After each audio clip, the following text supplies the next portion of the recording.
윤상현 국민의힘 의원이 농민단체 트랙터 시위와 관련해 망언을 쏟아내 화제입니다. 불법 시위 세력이 공권력을 무너뜨린다며 몽둥이가 답이라고 질타했는데요.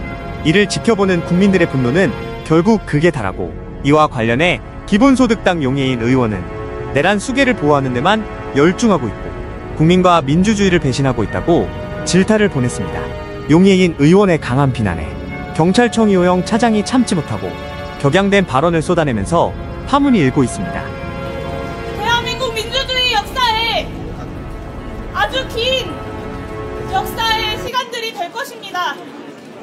네, 이호영 차장에게 묻겠습니다. 국민께 책임을 느끼며 죄송스럽게 생각한다. 이렇게 열흘 전 이 자리에서 국민 앞에 약속하고 가셨어요. 지금도 동일합니까? 네, 동의합니다. 비상계엄에 대해서. 네, 내란 사태에 대해 한치의 의혹도 남기지 않고 철저히 수사하겠다라는 의지도 밝히셨는데 동일합니까? 예, 동의합니다. 약속 잘 지키고 계신가요? 네, 국수본을 통해서 철저히 수사하고 있습니다. 저는 내란 사태 이후에 지난 2주간의 경찰 행보를 보면 다시 내란 동조 세력으로 돌아가는 것이 아닌가라는 걱정이 듭니다. 반성과 성찰이 저는 좀 필요하다고 보는데요. 뭐 절대 그럴 일 대통령실 압수수색 하나 밀어붙이지 못하면서 대통령 관저 앞에서 국민들이 집회, 그것도 1인 시위로 주권자의 좀 뜻을 전하겠다라고 하는데 이걸 다 금지하고 심지어는 불법적인 불신검문까지 부활을 시켰어요. 그러면서 내란 수계에 대한 심기 경호에 앞장서고 있는 거 아니냐라는 국민들의 비판이 나옵니다. 관저 앞 집회 금지 관련해서 헌법 불합치 판정 나온 지 2년 넘은 거 차장님 알고 계시죠? 네네. 절대적 집회 금지 장소 관련돼서 여러 판결들도 있었고요. 네네, 다 알고 있습니다. 근데 왜 경찰이 내란 수계 심기 경호 같은 걸 하려고 헌법으로 하지 말라고 몇 차례나 법원과 국회가 경고한 일을 지난 내란 사태 때 국회를 봉쇄했던 것 마냥 또 벌이고 있냐라는 질문을 할 수밖에 없을 것 같습니다. 저희들이 1인 시위까지 관저에서 그렇게 금지해야 할 일인가요? 집회 시 관련 법령으로는 1인 시위 뭐 금지할 명분은 없다고 그렇습니다. 생각합니다. 그런데 금지하고 계시잖아요. 이제 경호법에 관련 국민의 법을 분노는 보면, 두렵지 않고 내란 수계의 심기 분노는 걱정이 되십니까? 뭐 그거는 제가 어떻게 답하기가 어렵습니다. 부정하지 않으시네요. 국민들 분노나 이런 거를 제가 판단하기가 국민의 분노를 판단하기 어렵다? 어렵다는 게 아니라 여기서 그 말씀에 대한 답변하기 어렵다. 저는 정말 경찰이 지난 내란 사태 이후에 철저하게 책임을 느끼면서 죄송스럽게 생각한다라는 말이 진심이라고 국민들께 느껴질 수가 없다고 생각합니다. 오늘 차장님의 그 답변은. 철저하게 더군다나 수사해서, 지난 남태령 상황에서의 이 내란 수계 심기 경호가 저는 정점을 찍었다고 보는데요. 고작 서울 가는 트랙터 17대를 막겠다고 1000명 넘는 경찰을 동원했어요. 34대. 네, 국민들은 영하 7도에 밤새 화장실도 제대로 못 가고 물도 못 받아서 저체온증에 탈진에 탈수에 기절하고 쇼크로 생존을 이어받는 일들까지 있었습니다. 대통령실 압수수색에 그만치 병력을 좀 동원해 보시지 그러셨어요. 당시에 원래 트랙터만 있었는데 저녁에 대통령실 압수수색과 윤석열 신병 확보에는 그만큼 경력 동원도 못하면서 국민들한테는 집회 시위 금지하려고 그만큼 병력을 동원한다는 게 지금 국민들이 그걸 납득할 수 있을 거라고 생각하십니까? 그거는 뭐 저도 유감스럽게 생각하고 있고요. 국수본에서도 철저하게 압수수색하는데 최선을 다할 거라고 생각을 하고 경찰이 있습니다. 지금 하고 있는 이런 행동들이 저는 백남기 농민을 죽음에 이르게 했던 8년 전의 경찰의 모습에서 달라진 것이 하나도 없다고 생각합니다. 사람이 죽든 말든 우리는 집회 시위를 전면적으로 금지하겠다. 트랙터로 상경하는 것 자체를 막아서는 안 된다라는 것이 2016년부터 법원의 판결 아닙니까? 근데 8차선 도로를 누가 막았어요? 경찰이 막았어요.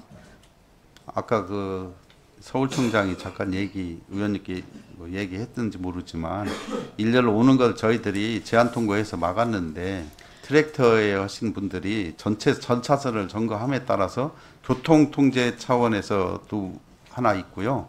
그 다음에 전 차선을 다 막고 있어서 저희도 차벽을 트랙터 어쩔 수 없이 친 걸로 알고 있습니다. 타고 온 분들에게 트랙터 통행 자체를 막는 것은 제한 통고를 가장한 금지 통고죠. 그리고 도로교통법상 트랙터는 우마차의 한 종류입니다. 이 도로교통법을 어기지 않았으면 집단으로 통행을 하든 개별적으로 통행을 하든 제재할 수 있는 근거가 없다는 이야기예요. 트랙터를 막았다라는 것은 헌법상의 이동의 자유를 침해한 것이고 트랙터가 집회 현장에 가서 무질서를 야기할 것이다. 관저 앞에 가서 무질서를 야기할 것이다. 라고 하는 건 경찰의 상상의 영역이죠. 뭐 아까 네. 다른 의원님 질의에 대해서 계엄 내란 당시에 위법성에 대한 인식 전혀 없었다라고 이야기했어요. 경찰에서 답변이. 위헌 위법에 대해서는 계엄에 대해서는 위헌 위법의 여부에 대해서 판단을 못했다고 하면서 왜 유독 집회에 대해서는 제멋대로 불법 합법을 막 판단하시나요, 경찰이?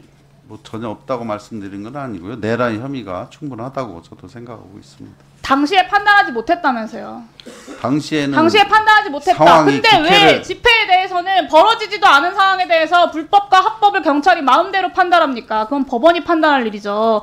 그러니까 윤상현 의원 같은 사람이 국민들 상대로 집회 시위하는 사람들 몽둥이가 답이다 따위의 이야기를 하는 거예요. 경찰이 그 권력의 몽둥이로 쓰이고 있는 겁니다. 이 부분에 대해서 정말 반성하셔야 되지 않겠습니까? 경찰이 정권에 국민 때려잡는 몽둥이로 쓰이는 것이 적절한가요? 그건 경찰의 자부심에 훼손을 입히는 일 아닌가요? 의원님, 그건 13만 경찰을 모욕하는 그러니까요. 거고요. 그런 말씀은 저도 동의하기 어렵습니다.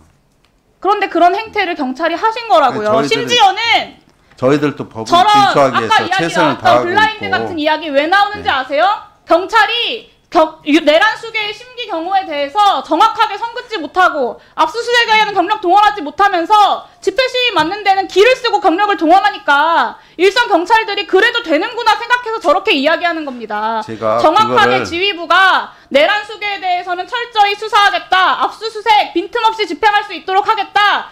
신병 확보 위해 최선을 다하겠다. 그리고 국민들의 편에 서겠다라는 의지를 밝혀주셔야 일선 경찰들이 저렇게 블라인드에 말도 안 되는 글 써제끼는 걸 막을 수 있지 않겠습니까? 의원님, 저 블라인드 문제는 제가 책임지고 꼭 파헤쳐 보겠습니다. 개인에 대한 책임을 묻는 것 이상으로 지휘부가 명확하게 시그널을 보내야 된다는 말씀을 드리는 거예요. 처벌하게 된 경찰관이면 반드시 처벌하겠습니다. 이게 무슨 민주경찰이고 이게 무슨 국민의 경찰입니까?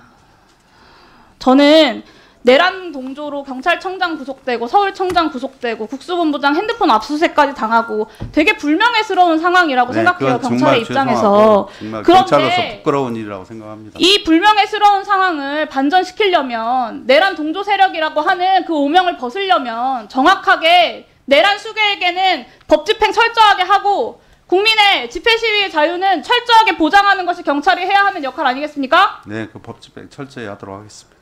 여러분들은 지금까지 이런 이슈들을 보게 되면 어떤 생각이 드셨나요? 제가 항상 여러분들께 뉴스만 평소에 잘 챙겨보셔도 돈이 된다. 돈을 벌 수 있다고 말씀을 드렸는데요. 그 이유는 제가 지난 5월 초에 여러분들께 뭐라고 말씀을 드렸죠? 지금은 정부가 주목하고 있는 K푸드에 관심을 가져야 한다. 뉴스만 보고 끝내지 마시고 투자 쪽으로 한번 생각해 보셔야 한다. 라고 말씀을 드렸습니다. 그리고 나서 이런 썸네일들을 뉴스를 통해서 많이 보셨을 텐데요. 이렇게 정부가 정책으로 밀어주는 산업이 이슈가 됐을 때 정보에 민감한 부자들은 어떻게 생각할까요? K푸드 관련주는 뭐가 있는지, 어떤 종목이 나에게 돈을 벌어다 줄 수 있는지를 생각한다고 말씀을 드렸죠? 그 이유가 뭐냐 하면 부자들이 봤을 때는 이슈가 곧 돈으로 이어지고 이런 이슈들이 돈을 벌어준다는 경험적 확신이 있기 때문에 부자들은 항상 이런 사회적 이슈들을 관심 있게 챙겨본다고 말씀을 드렸습니다. 실제로 제가 지난번에 시청자분들과 함께하는 주식으로 수익 내기 이벤트를 진행했었는데요. 당연히 100% 무료로 진행했고 여기 보시면 저한테 구독이라고 문자 남겨주신 모든 시청자분들께 이렇게 K푸드 관련주 중에 가장 급등할 확률이 높은 한성기업 딱 한 종목을 여러분들에게 추천을 드렸어요. 그러면서 여기 나와 있는 대로 정확하게 얼마에 사야 하는지 그리고 어느 정도 올랐을 때 팔아야 하는지 이런 부분들까지 자세하게 알려드렸었는데 결과가 어떻게 되었죠?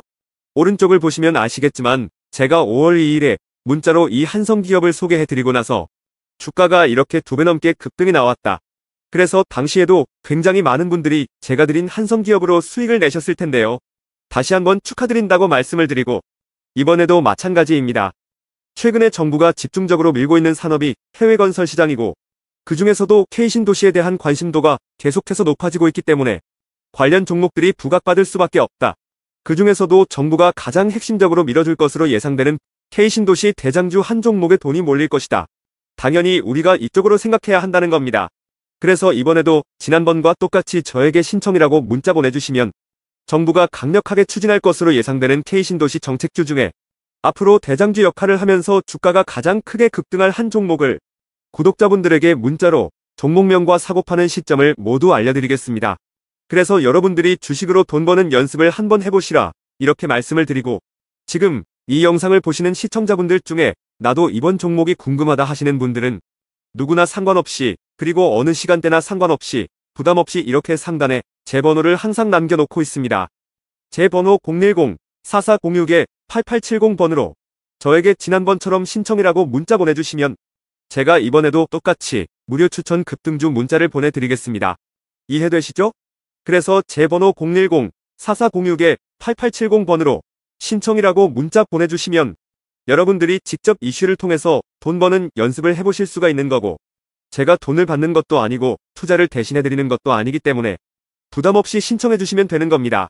그리고 수익이 나면 저는 다른 것은 바라지 않습니다. 제 채널에 구독, 좋아요 한 번씩만 눌러주시면 감사하겠습니다.